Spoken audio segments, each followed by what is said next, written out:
How you do, folks? It's Rusty. I'm Rusty. I'm a reseller, among other things. Today, not only am I going to be photographing and listening to things for sale, but I'm restoring some of these old tools that I just got in this gigantic lot. Join me today in a part of the warehouse where we do some work in the garage. I got all my components here. I'm going to show you what we're getting into. As you can see here, I got a bunch of rusted old hand tools, snips, pliers, things like that. These were soaked overnight in a white distilled vinegar. In order to do what I'm going to show you in this video, there are a few supplies. There are a variety of different videos and schools of thought on the best way to do this. And I'm not saying that this is the best way. It's just the way I'm doing today and the way I'm going to show you. What I have first is a bunch of just distilled white vinegar. It's about $2.65 for this big old bucket. I soak the tools in that first, all right? Then all you need, it's very handy to have a vise, something that can hold it in place. I have one that's bolted down to my workbench here. And then any kind of hand drill, if you have a corded one that would never run out. I'm always swapping out batteries. But you know, I've got a variety. I got more than one. I got maybe a half dozen here. All these different batteries you can see. One's charging right now. Let's see, is it done yet? Why, it is. Well, doggone.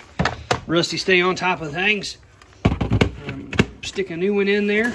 Get her all charged. And then I bought this in a variety pack. It was $18 at Lowe's for several of these little wheels that have just some metal, kind of brushes, basically, a variety pack. And then I went back today and I bought a few more of these little wheels. I find that the wheel, I prefer the largest size, but this size is fine also.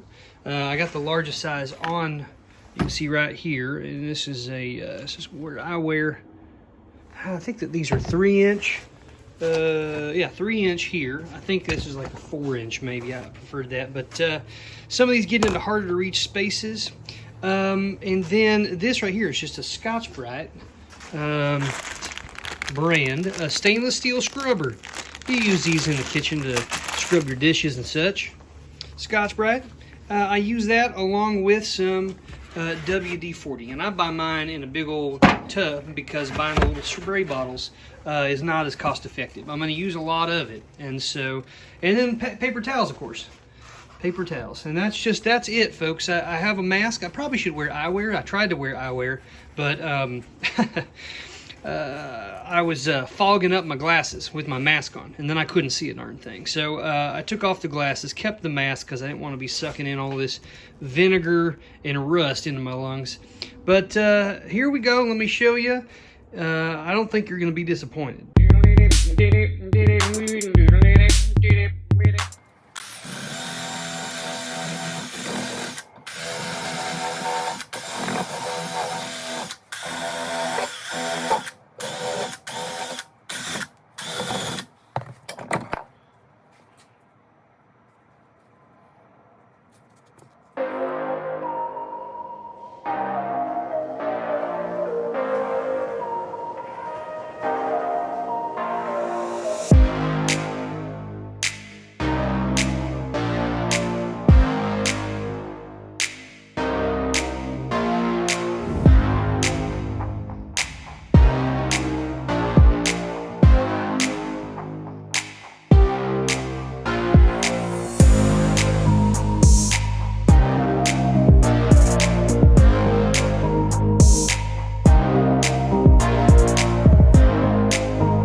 This is the one we got here today.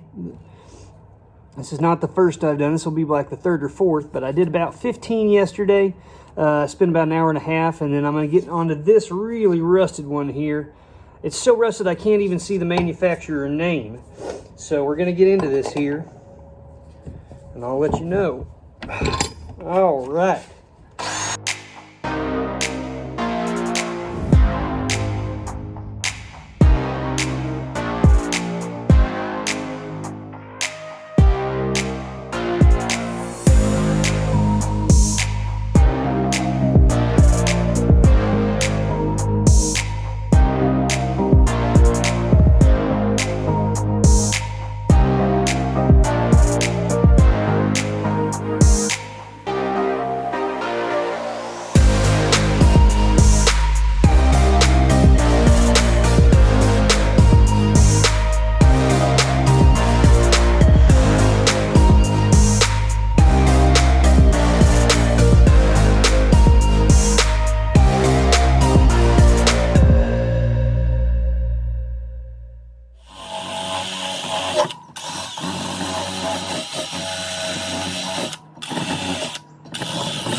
So the brand is Barcolo.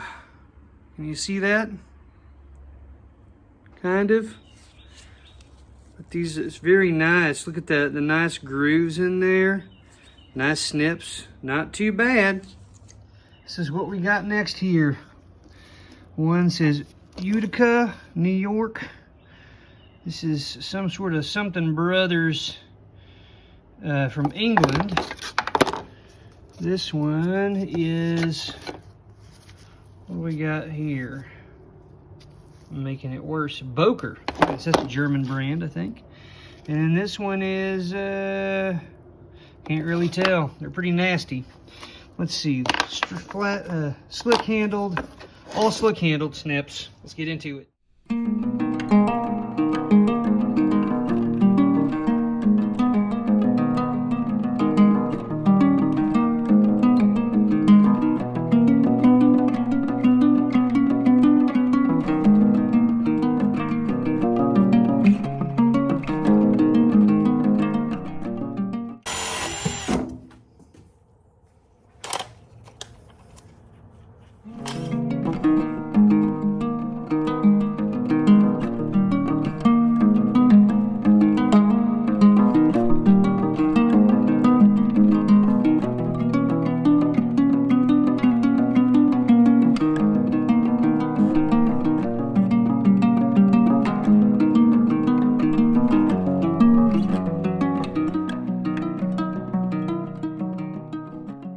Here's the one I just finished. As you can see, it says US on it. That's really cool. The Boker and Company USA. I thought Boker was a German brand. And maybe there is a German brand, but Boker and Company, made in USA. Gorgeous pair of little snips here. You can see it's kind of a rough, kind of coarse there as it scraped, but I'm going to take the steel wool. I'm going to get some oil on it. But, you know, this is what these things can look like. I'm telling you, these are just slick and gorgeous. Yeah, I can't wait to get to these other ones. This one is absolutely disgusting. I'm gonna get her. All right, look at her all shined up. Utica 44-5 USA. Nice and sharp in there still. This is what she looked like just about 5 minutes ago. What a transformation.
folks.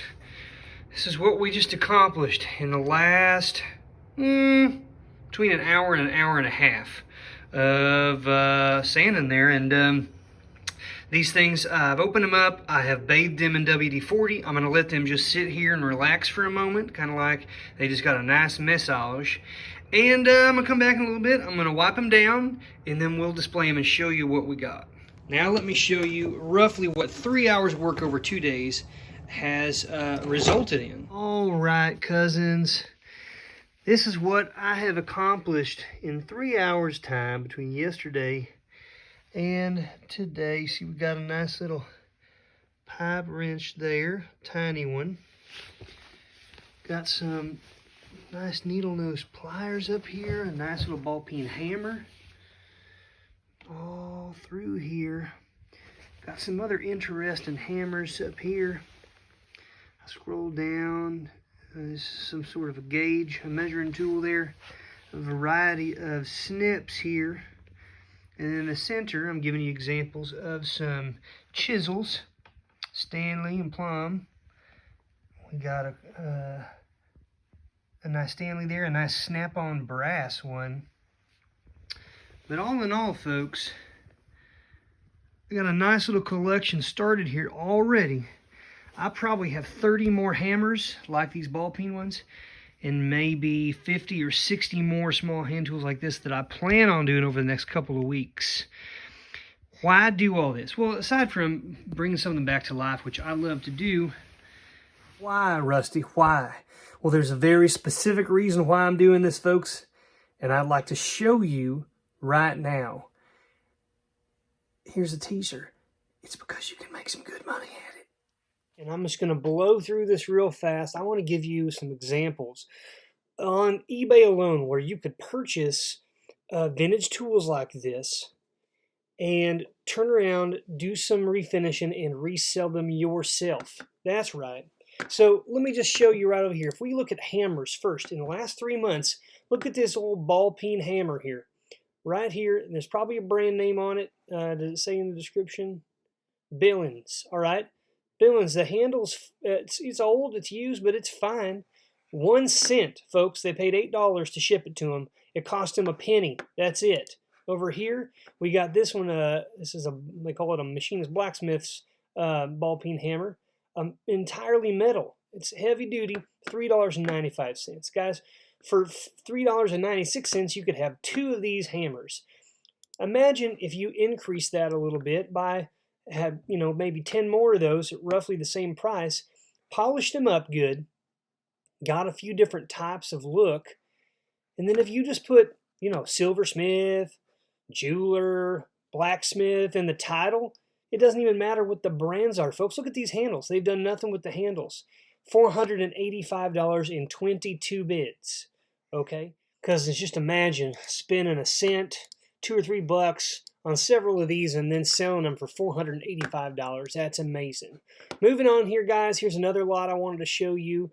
Again, some of these little hammers. We got some long tongs here, files, and some spikes. I guarantee you can find lots of spikes, files, and even a few of these rusted longer tongs for just a few bucks on eBay. And this lot sold for $330. If I had these all and they were all rusted, it would take me roughly an hour, slightly more, to polish these up. So, to turn what could have been a $20, $30, $40 investment into $330 in less than 2 hours is pretty incredible. Now we're going to look at chisels. This could be like a lot that I just purchased. I mean, I have ones that look identical to this. You can see right here, it says Stanley. So we know there's some good brands to be looking at. $129 for a lot that looks shiny. Another lot, $204.05 just because they've been polished. Moving on, we got some slip joint pliers, $14.99 for it looks like 9 pair of those. Over here, $10 for some old needle nose pliers, some wire snips, some slip joint pliers. Right here, this is incredible. This lot right here, you can see these, a variety, really good quality, drop forged steel hand tools, $12.50. Imagine this lot after about 20 to 30 minutes of work. You have this. This is roughly the same type of thing, but this is selling for nearly $70 plus $10 shipping. So you have the opportunity to sell these for 5 to 10 times your investment, possibly even more depending on the brand names, if you're just willing to put in a little bit of extra work. Here's a larger lot, but same types of tools that I've been working on here. You see some adjustable wrenches as well, and some other kind of cool looking tools. Folks, $112.50, 23 bids. There's a lot of people out here who want these. The deals are out there, guys, on eBay, at yard sales, locally, Facebook Marketplace. Keep a lookout. Good luck hunting. I hope you find something great. Cousins, at the time of the recording of this video, I posted this last night after I had refinished it yesterday. So within about a few hours of me refinishing it, I put it up on eBay. You can see right here, this, the brand is called Klein Tools. And this is a very specific pair of pliers. It's what they call, it's for linemen, people who worked on telephone lines, I believe. And it says trademark. Anyhow, folks, I have seen these sell for as much as $300 online. Yes, this one pair. I put mine up for $299 yesterday. I immediately had a flurry of offers for $100, which I turned down. Today, now I'm getting offers for $125, $145, and in my experience as a full-time reseller, it tells me that whenever things are this hot, just be patient. You're going to make the money that you want. So I've not sold them yet, but I could have sold these today for $145. Now, $145 is basically half, or a little more than half, of what I paid for the entire lot of tools that, as you can see, are still strewn along the floor in this area of the warehouse. So right there, I could sell this. I could sell another one tonight and be done getting my money back. So vintage tools, guys, there's a huge collector market out there for these. And if you just do a little research and you learn how to do some basic repairs and refinishing, you can easily double or triple your investment. Good luck hunting out there, guys. We'll come back to you soon. Rusty, how to? Rusty.